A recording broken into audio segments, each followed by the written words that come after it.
Okay, I'd like to welcome everybody to our session on scheduling. This is an extremely important topic. I recall years ago teaching a two-day technician time management program, and I found that a lot of the issues was a scheduling issue because it's hard to know exactly what we're having come in. And back in the day, I would see a lot of the shop management systems would not have a schedule built in at all. And then when they did, they adapted or adopted a schedule that was very similar to what you'd see in a hairdresser. And that would be, 8 o'clock, 9 o'clock, 10 o'clock, 11 o'clock, 12 o'clock, etc. And that may work well for a dentist because you are the patient and they need to see you at that time for that duration of an hour or whatever it's going to be.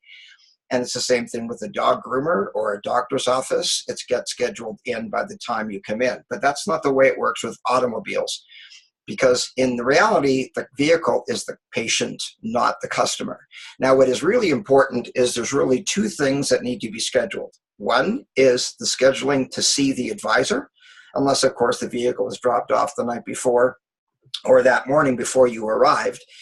That time is for the customer to see you. And my experience with that is if you've got two or more people standing in front of you at the exact same time, it rushes you because you see the people behind getting maybe a bit impatient. They had an appointment for 8 o'clock and they're wondering why is there somebody else there. And to me, the theory is you should only have one appointment at a time per advisor. So if you've got two advisors, sure, you could have two appointments at 8:10. But to have two people at 8:10 when you've got one advisor doesn't make sense. And my experience with shops over the years is almost every single appointment that I can remember was 8 o'clock, 8 o'clock, 8 o'clock. I'd call a shop, can you bring it in tomorrow at 8? And I'd say, why 8? Well, that's when we open. Well, is that the best time to have everybody show up? It's really called the group appointment. And I call it 8 and wait. And I don't mean that everybody shows up at 8 o'clock and wants an oil change and they're going to wait. I mean that they arrive and they're standing in the lineup.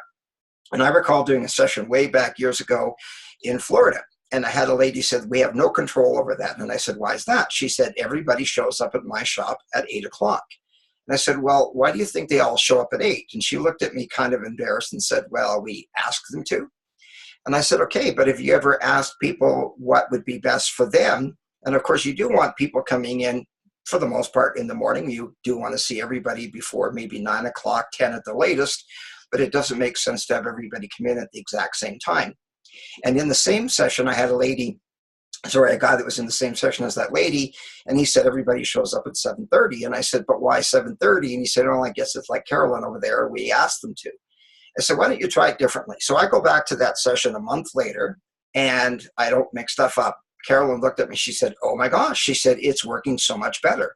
She said, instead of asking people if they can come in at 8, she might say, okay, our first appointment's at 8:10, and we can see you anytime between then and 10. And people go, oh, really? I don't have to be there at 8? And they'd say, no. She'd say, that's fine. And so she started to stagger the appointments like Patty does online here, 10 minutes apart. And when you do that, you have an opportunity to talk to the customer, speak with the customer, get information.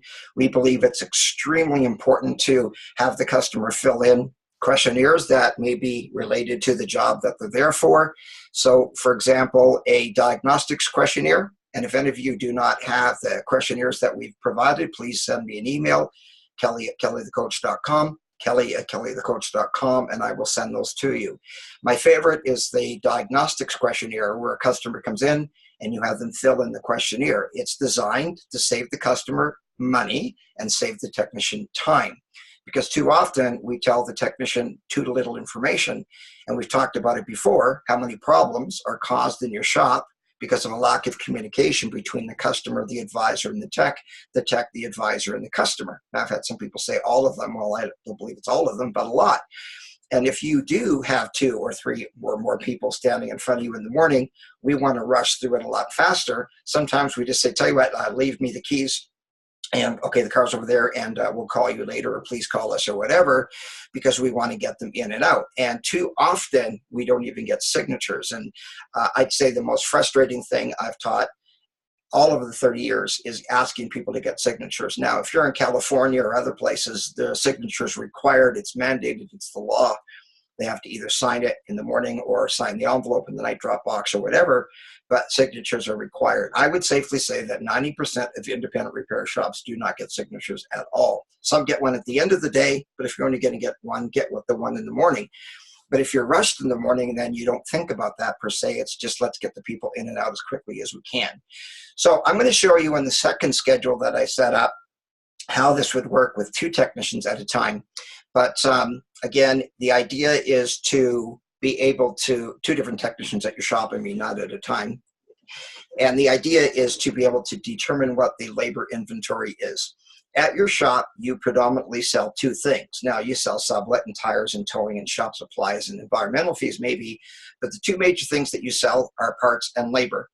Every day you buy parts, you mark them up for desired gross profit, and you sell them. And every single day you buy time. You buy technicians time. The shop gives them money, they give you time. If you stop giving them money, they stop coming. If they stop coming, you stop paying them. We buy their time. We buy their time and we resell their time. We pay them an hourly rate or a salary, flat rate, it doesn't matter. We pay them and we charge the customers for the time that we had them working for us. And every single day you buy parts and you mark those up. The better the shop does at buying and selling labor, the better the shop will be. And I can tell you from experience from management groups that I ran in Canada, and we have a new group member coming on just this week. I spoke with him on a coaching session just the other day, and I was not surprised when we found out that his parts sales exceeded his labor sales. When I ran training groups, management groups, I should say, all across Canada, I can tell you that 100% of the people who joined that group had more money from labor than parts. And in the group that we have online, to the best of my memory, every single shop without fail had higher part sales than labor sales. That should never happen. And the reason it happens is usually because we're not good at managing the labor inventory. We tend to be better at managing the parts inventory.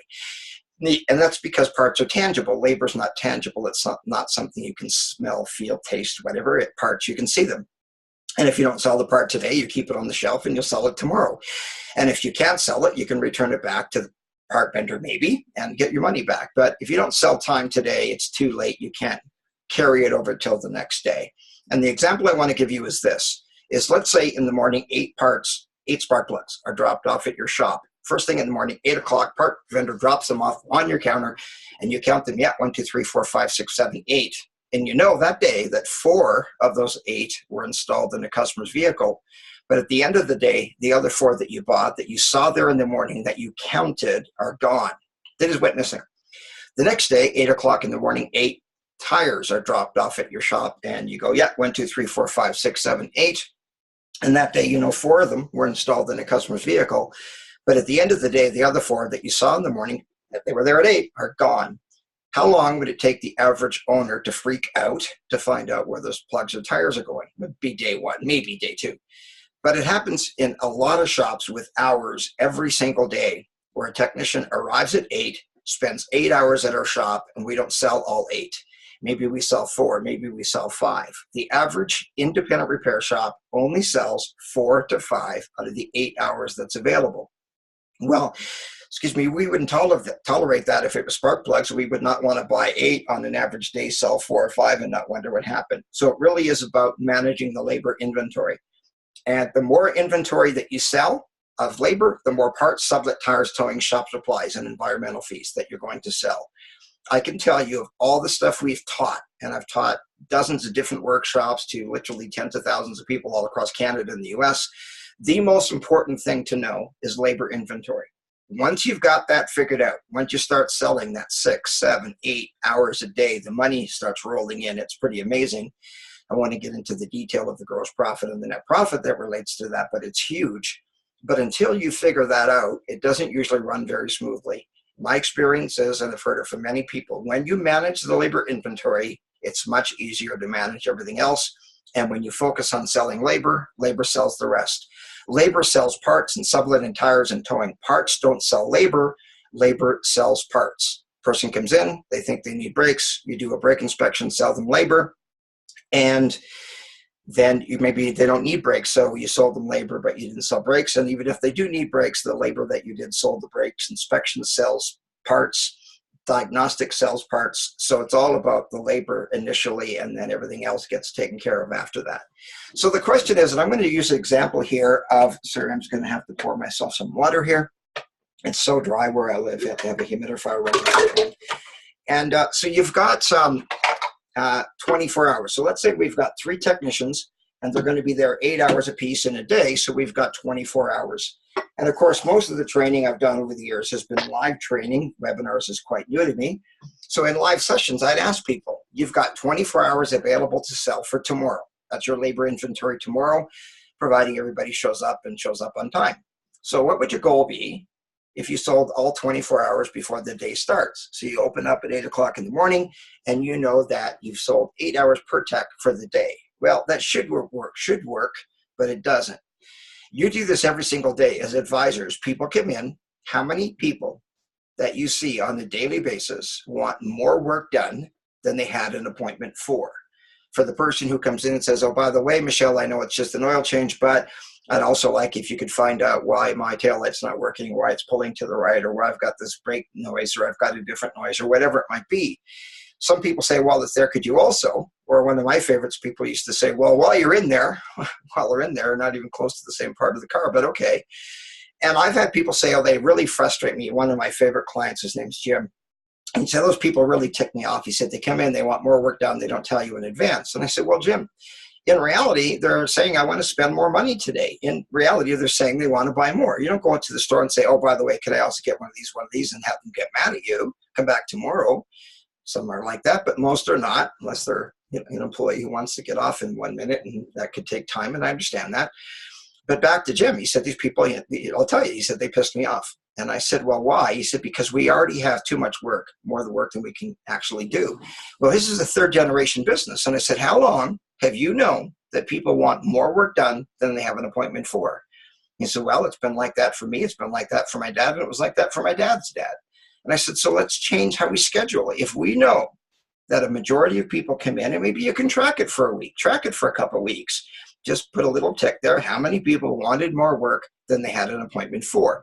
Now, I've had some people say in a class 100%. I don't believe that's accurate. Maybe once in a while, I don't know, but hardly.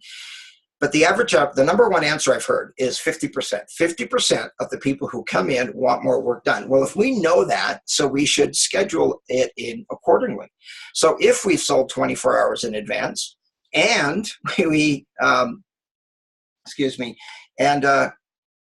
I don't know why it's showing on that screen Internet Explorer, and yet it's not showing it on my screen. That is so strange.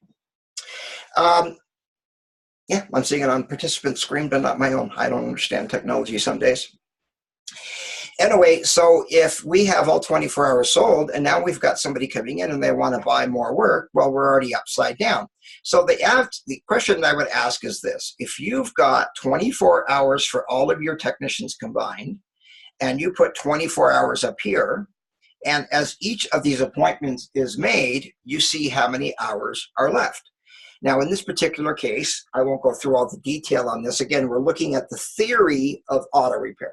So it's up to you how you decide to put this into your shop management system. And there's ways of tweaking the shop management system so you can change this. Some shop management systems, I'll give you an example, GemCar, it calculates your open hours and how many hours you have per technician. And that makes sense that the computer is doing that, because it truly can't make adjustments every single day, but you can. And all you need to do is to, in GemCar, shrink the hours back. So instead of saying you're open 7:30 till 5:30, if you pull that back till, say, 4 o'clock, it adjusts automatically the available hours. And I like that, because in their scheduling system, you can look at the schedule, and if it shows red, that means there's no time left. There's no time left. And yet a lot of shop owners, and some advisors, but a lot of owners, they just bring it in, bring it in, bring it in, bring it in. I've heard the experience or the expression, we'll try to squeeze it in for you. We'll see what we can do. I was at one shop, a fellow that I wrote articles about for 8 years in Canadian Technician. His name's Arrow, and he actually had the scheduling system that we had back in the day. It was hand done. It's the way it was done in those days, and it showed all the available time and estimated time. And I was at his shop, and just to visit, and I saw the schedule, and then below it, it said no more cars. And below that, it said, no more cars, Errol, exclamation mark. And below it, it said, no more cars. Well, it was Lisa, his wife, who wrote it the last time. What they were saying is, Errol, we're done. We're completely done. We can't bring in any more cars. Do not say yes to one more person. Well, literally, the phone's ringing. Errol answers it. Yeah, yeah, sure. No, actually, we're pretty busy. Yeah, surely. Really, how long have you been doing that? Yeah, you've got the whatever engine, and oh yeah, I remember that now. And yeah, no, but we're really busy today. But I'll tell you what, bring it in. We'll see what we can do. And I'm looking at him thinking, what's the point, Errol? Why even write on there? When I was writing service, the shop owner would say, okay, bring it in, bring it in, bring it in. We don't say no because we're greedy. And yet we were only selling 4 or 5 hours a day of the 8. So if bringing in that much work makes that much money, then keep doing it. But if it's not, and you're stressed and your employees are stressed and you're working longer hours and your customers aren't happy because the vehicle's not done, why do it that way? So the idea is, instead of saying on the top of our scheduling system, now I'm doing this in a spreadsheet. Now you could do it in a spreadsheet, a little cumbersome to do it outside of your shop management system. But if you're using a program like QuickBooks or a program that doesn't have labor inventory in it, then it would make sense, I believe, to do it like this. I have a client who is without a doubt the superstar, rock star of selling labor. He's brilliant at it. I don't make stuff up. He had a month a little over a year ago that they did $53,000 per technician per month. I mean, that's just absolutely phenomenal. Now, I know as a trainer, it's not really possible to do that. I've done the math, and maybe there was some work in June that got carried over into July, and the money came in July, but some of the work was done in June. But regardless, he does an average of $50,000 to $52,000 every single month per technician. And he has a great shop management system, but he actually runs his entire scheduling outside in a standalone system. And I'm going to be introducing that to our shop members hopefully next week, to show that here's a guy who sees it worthwhile to not use his shop management system because the scheduling is not very good at scheduling, to use an independent, completely separate, standalone scheduling system. And so I did a demo with him, and I was watching how he does it, and I thought it really does make perfect sense, because the schedule is just to get the customer into you to see the advisor. The schedule isn't necessarily for when the technician's going to start each job and when it's going to be done. So it really does take managing labor inventory. So maybe you start with a spreadsheet like this. I've seen some people do it, print this off and do it handwritten with pencil. Maybe that's archaic, but it's better than bringing in more cars than we can possibly fix. The question would be, at the end of the day, do you have more cars than you can possibly work on? At the end of the day, did you run out of cars? You just ran out of cars early, maybe February, but there's days where you run out a day before the end of the cars. And it was really neat when I was watching Kevin King with GemCar. When he went to make an appointment, I said, okay, let's try to overbook that day. What happens?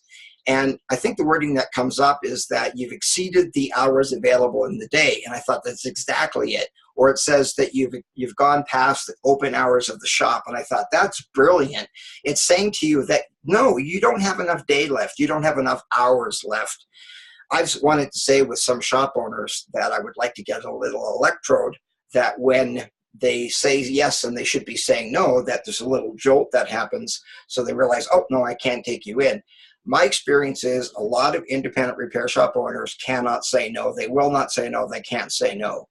And I wanted to run a service called Rent a 3-Year-Old and bring your 3-year-old to work with you, because 3-year-olds have no problem saying no, no. So if somebody comes in, can I get my car in today? No, because a lot of people can't say no. But one thing about that, my experience was this. I read it in the book.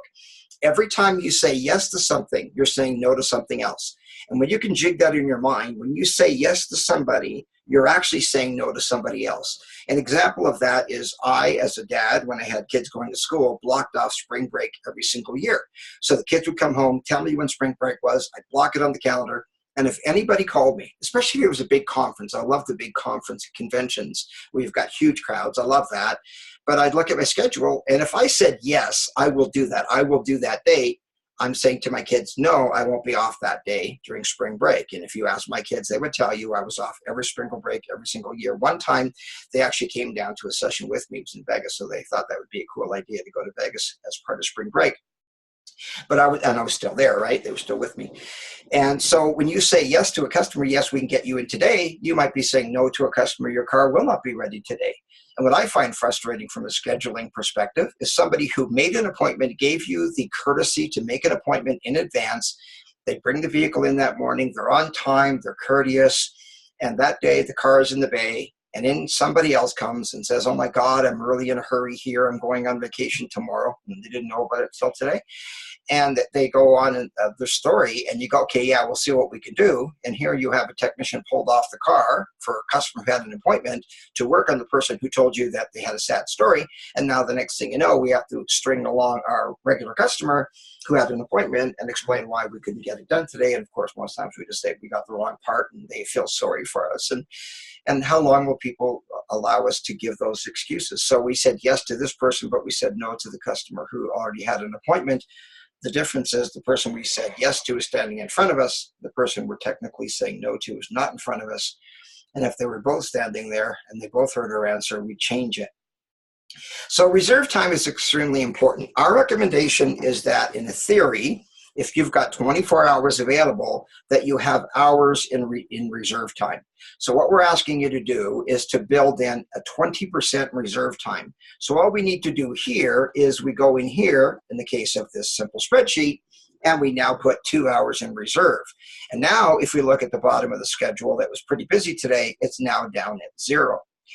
The idea is that there's still time at the end. So if you've got a spreadsheet like this and you're calculating as you go through, we've got 24 hours in advance. This is maybe the day before, the week before. We might be looking at a week out. And if you're pre-booking appointments, you might be looking at a month out or 2 months out, or you might be looking at winter tire changeover in the end of October. And you're looking to see, wow, we've got so much work already pre-booked that we can't take in more cars that day or tell them to come in. We want to have them come in on a day where we have the time that we don't get all stressed out and have work done that we can't get done.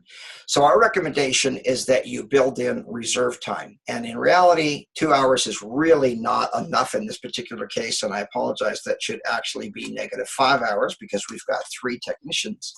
So now if we look at the bottom, we're -3 and the day hasn't even started yet. And now we've got some of these people come in. We've got the customer, her name is Beth, and Beth is coming in. She's got her Toyota. I don't put all the detail in here with the car and what's coming in for per se. I am simply showing you the theory of scheduling. It's your idea, your work, your job to implement the theory that we're looking at into the system that you're using, or making modifications to what you're using. Maybe it's a handwritten system, maybe it's in your shop software to make these adjustments as it goes through. So now we've got Kevin the King. He's coming in for his timing belt, and we've determined that's going to be a 3-hour job, so we put a -3 hours. So now the day hasn't even started, because we started with 24 without reserve time, and it showed, wow, we sold the day perfectly 100%. But Kevin says, oh, by the way, while it's here, could you also do an oil change? I noticed I need an oil change. Or maybe when the customer arrives, and another benefit of spreading out the appointments is we believe that you should spread out the appointments at least 10 minutes apart like Patty does. And that way you have a chance to walk out to the vehicle when it arrives and do a quick walk around inspection. We covered that a few sessions back where we took a look at the 4 levels of inspection. And the first one is the walk around, where you walk out to the vehicle while the customer's still there. And I won't get into all the detail. That's a separate training session in and of itself. But you walk out to the vehicle, and your job is to look at the oil change sticker to see if they need an oil change, and they didn't know, and maybe the tech finds out, by the way, the car needs an oil change. Well, it would have been nice to see that before the customer even left so we could sell it to them at that time. And some service advisors, when they go out and do the walk around, they'll actually test the headlights and make sure the headlights are working and the backup lights, and it just makes sense. If there's a light out and we find it later, then we have to call the customer or just go ahead and do it and put it on the bill. And I don't think we have the right to spend people's money without their authorization. So I just need to take a sip there. And so those things we can notice in advance. And of course, one of the reasons for doing that is to look at the mileage and take a look at what factory recommended services that they would be close to. And say, oh, by the way, you're close to 96,000 kilometers or 60,000 miles, and there's a major service required, and go through that and maybe sell it to them today. So if we do the walk around and find more work, or the customer comes in and says they want more done, we're in trouble because we've already sold hours. Now we're telling them we can do something that in reality we cannot do. So our recommendation is 20% reserve time. And I've been doing this a long time, and I can tell you that 20% usually works pretty good, except most people say not so much on Monday. Monday tends to be the drop-in day where people had problems on Friday or Saturday or Sunday, and now they call us in the morning to try to get in. So it tends to be a bit more of a drop-in day where people just drive right up and say, hey, I'm on my way to work or home or whatever, and this needs to be done. And so it tends to be more of a drop-in day. And I suggest you track that. Just track it for a few Mondays and just say, okay, how many drop-ins do we usually have on a Monday? Is it 1? Is it 2? Is it 9? Is it 4? Whatever. And then so you can adjust your schedule accordingly. Friday also tends to be a bit of a grass catcher day because we're trying to get it done before the weekend so the customer can have the vehicle back. So the concept here is that we have more reserve time on a Monday. My experience is about 30%. Now, I don't want to scare you, but I've seen some people who say, you know what I've learned is that I need 50% reserve time in my schedule on a Monday because of the amount of drop-in that we have. So depending on where your shop is located, etc., not every shop is the same, but it's important to find out where the balance is. And if you find you're running out of work, well, then you find work that needs to be done on the vehicle. I'd rather find work that's already there that needs to be done rather than saying to the customer at the end of the day, oh, by the way, you need this, this, and this. And they say, well, why didn't you call me? Well, we're too busy. And then they're going to have to come back on another day, which is an inconvenient thing because they're already scheduled to be in today. And not everybody's going to get the work done that we find that day. That's fine, but it's our job to say, by the way, we've done the inspection. And I should say, when a customer drops off the vehicle in the morning, I suggest you always say to the customer, by the way, with the work that gets done, we automatically do this short inspection. You can show them what it looks like, take it with them if they want to, but maybe it's an 18-point visual inspection, 18-point complimentary inspection. And you can say to the customer, by the way, if we were to find anything from this inspection, would you prefer that we call you, text you, email you, or would you prefer to find out when you come back in? And I like that approach because if they say, yes, contact me, those people are really, their time is very important to them. So the fact that it could get done today and they don't have to come back next week or whatever is really important. Then there's other people at the end of the day where you say, by the way, stuff needs to get done. And they say, why didn't you call me? Other people you can call them and go, what are you calling me for? I'm a busy person. Yeah, I asked you to do this work. And so how do you please these people? Ask them. If they say, call me, text me, email me, whatever, great. And if they prefer to find out at the end of the day, great. Now we know that the customer does want to know or wants to find out at the end of the day. So as that inspection is done, which should be a written inspection every single time the vehicle's in. Now, I won't say no exceptions to that, because if the car was in 2 days ago and we did the inspection, now they're back for something, well, I don't think much has changed in 2 days, most likely not. But the inspection should be done unless the customer was in a very recent period. So as the appointments are made, now we have reserve time built in, and now we can see that we're already at -3. But if we don't see that, if all we see is cars, we see cars, and we're counting cars. When it comes to scheduling, don't count cars, count hours. We don't buy and resell cars. If you're a car lot, you do. We sold 3 cars, we're 3 short, we need to replace them. You don't sell cars, you sell hours. You buy hours, you sell hours. And so it's important that we only sell what we have available. And the idea is to pre-book about 80% of the day. Even if you're booking a month out, 2 months out, you're booking into the future for the tire swap overs, you're doing that several months out. You never want to sell more than 80% of the day. And again, Mondays and Fridays, typically a little bit more than that. So what we want to make sure is that we're not going to overbook the day. So I just did this. People are looking at that and think, Kia, what the heck are you doing a maintenance on a Kia for? That reminds me of a joke about the Yugo. Some of you are probably too young to remember the Yugo, but there was a joke that this guy walks into a shop and says, hey, you saw I had poor guy on there. And the guy says, can I get a wiper blade for my Yugo? And the guy says, the service advisor said, that's a reasonable trade. And so as these appointments are made, you want to make sure that when you get to 0, you're done. So we really shouldn't be taking any more cars in. Now, we do have 5 hours left. We have this 5 hours of reserve time. What's that for?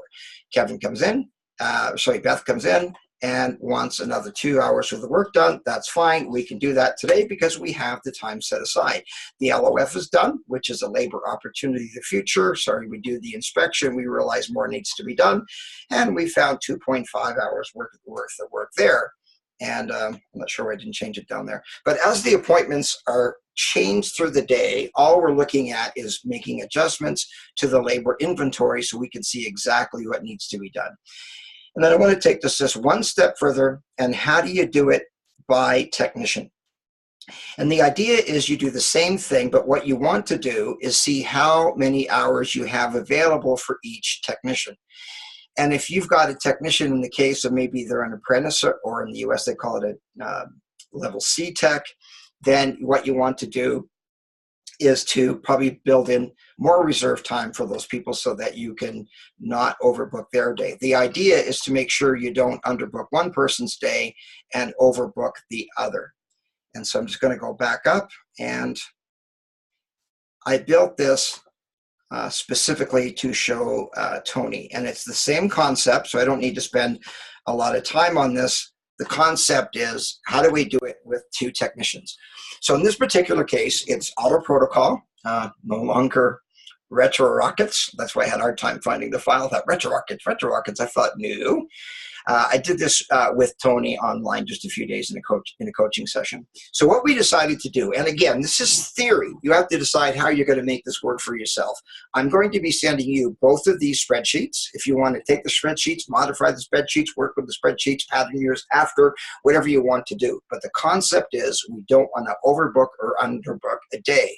We don't want to we don't want to run out of day. We don't want to run out of cars. A quick story. I had a fellow by the name of Brett. He came to a session at least 20-some years ago in Spokane. He came to the class and he said, Kelly, we never say no. We never say no. I said, okay. Right now, it's Friday. It was a Friday, Saturday class. How much work do you already have for Monday morning? He said, lots. I said, so what happens on Monday morning? He said, it's a zoo. It's a complete zoo. And he said, I can't even park at my own shop because there's so many cars still left over. I have to park around the corner or whatever. And he said, it's just a complete zoo. So here's what he did, and he told me this a month later. He said, Kelly, I took your schedule that you gave us the sample of. He said, I know I shouldn't have, but I went and made copies of them just to get by, but I did order them from you. And people would try to copy those, whether they were so big, the paper was such a weird size, it cost more to copy them than to buy them. Anyway, regardless, this is what he did. He said, I took that, I went back to my shop on Sunday, before the day even started Monday, and I wrote down, okay, this car's out of here, this is what needs to be done, here's how much work. He said, Kelly, and I don't make stuff up. He said, Kelly, at the end of it, I was negative 57 hours, and the day didn't even start yet. And he said, I realized that my problem is saying yes, yes, yes, yes, yes, yes, yes, yes, yes. And now we've got all these vehicles. And of course, you have to do the rack them and stack them, which is at the end of the day, you think, oh, we should get as many cars parked inside as we can. And if you get really creative and get, 6 bays and a 3-bay shop, and you put the car up in the lift and angle one underneath, hopefully it's not a Jag that's on top that's dripping oil onto that one. You know what they say with Jags, if it's not dripping oil, it's empty. And then you've got another car this way. Well, that takes how long? 5 minutes, 10 minutes, 20 minutes, 3 techs, 2 techs, 1 tech doing it for however long. And now Monday comes along and you have to unrack them and unstack them. And so at $3 to $4 a minute, what's it costing just to push in these cars or rack them, unstack them? Some need to be pushed in because they're not fixed yet. And you got all this mess. So here's what he did, and I don't make the stuff up. His sales rep was a Napa rep in those days. Said to me, Kelly, I couldn't believe it. He said, I went to his shop a couple of weeks later after the training, and there was spots available, stalls available. He said, I would never be able to park there when I go visit. I park at the gas station across the street or whatever. He said, I pull up and think, oh my God, he took training and now his business has come to like a grinding halt, and all of a sudden he's not busy. And he said, I was nervous. He said, I told him he should take this class and maybe it's not working. And he said, I walk in and say, hey, Brett, how's it going? He said, it's going great. He said, where's all the cars? He said, the cars have been fixed. The money's in the till. He said, I realize that people pay us when they pick up the car, not when they drop off the car. And he said, I have a new way of doing this. People come in the morning, they drop off the cars, we fix them that day, they pick them up at the end of the day and they leave. And the next day, new cars come in. And it's not a perfect world. I mean, there's times where you don't get all the work done. It turns into a bigger job. But for the biggest thing, he said, the difference is having the cars dropped off when we can work on them, not sitting there for 2 or 3 days before we can even touch it. So here's how you do the exact same thing when you're scheduling it by person. Now, I made this a little bit fancy with the colors, but what we did is we said, okay, we've got Monday. Tony is the owner of the shop and a brilliant diagnostician. Ken is a new guy and he's the apprentice. So what we decided is that we'd start off with somebody like Tony, a diagnostician, and build in a little bit more reserve time for a diagnostician than a regular repair tech. Why? Because when a person comes in and they have the problem, which is the bulk of the people, a lot of people, the vehicle needs to be diagnosed or inspected before we can do anything on it. There's another series that we've done just on the whole concept of what percentage of vehicles come in and need to be diagnosed. Unless it's there for just an oil change or tire rotation specifically, then we need to diagnose or inspect it most of the time. And so more time will be used for the diagnostician, especially first thing in the morning. So we certainly don't want to overbook that person. And then Ken, in this case, because he's an apprentice, maybe we start with 4. Now, this is starting this way. It may take changes. It may make some modification. Okay, we're still overbooking for Tony. We're not booking enough for Ken or making changes. The idea that I just showed you is great, but we're looking at 3 techs combined. So even though it looked like with 19 hours, 5 hours reserve time down to 0, we're not overbooked, but it could be worse than that in that we've overbooked one person and underbooked another. And the big differences there, like I said, is diagnosticians and maybe apprentices. So you need to make some adjustments from this theory independently. So what we decided to do, and this is a new concept, I've not run it like this. I worked with Tony and thought, let's see how we can solve it by tech. So what we decided to do is do it by the day of the week. Now, whether this is going to be done by a spreadsheet, can it be built into a shop management system? That's something you need to look at based on the shop management system that you have. But the idea is on Wednesday, all we're going to do is have one column for all the customers, and then we're going to allocate, there's 4 hours for Ken, and 6 hours for Tony.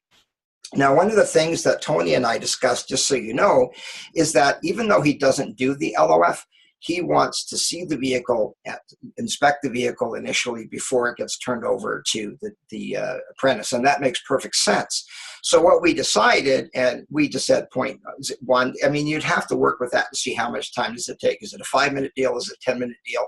So what we're saying is that in the case of a job that's not going to be assigned to Tony, it's going to be assigned to Ken, it's still going to take, I put 1 hour there, but what you need to do is decide if this is the case, how many hours are going to be needed there. And then a tire job's coming in, well, we're going to say, okay, that's just going to be just Ken. And so now what you're seeing is the same thing we just looked at. Available hours on top would be 8 and 8, but not 16 for the whole day, 8 per. And we're only going to book 6 hours for Tony, or keep 6 hours, I should say. 6 hours available to sell, 2 hours in reserve, 4 hours for Ken, 4 hours in reserve. And you work with it. And if you find out, okay, this is working great, stick with the reserve time that you have. But it all comes back to labor inventory. Do not count cars. How long does it take to fix 10 cars? Is it 10 oil change, 10 valve jobs, or something in between?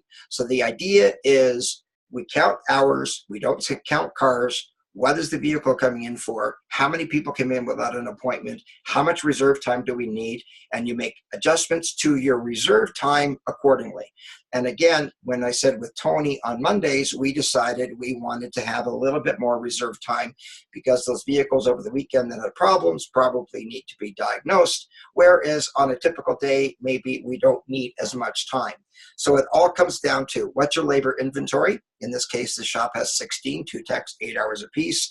How much reserve time do we have? How much do we believe each job will take? And that takes some getting used to if you're a new advisor. And by the way, if it's diagnostics, you only allocate for the diagnostics time. So if it's 2 hours of diagnostics or 1 hour of diagnostics that you sold, the work that needs to be done from the diagnosis is taken out of the reserve time.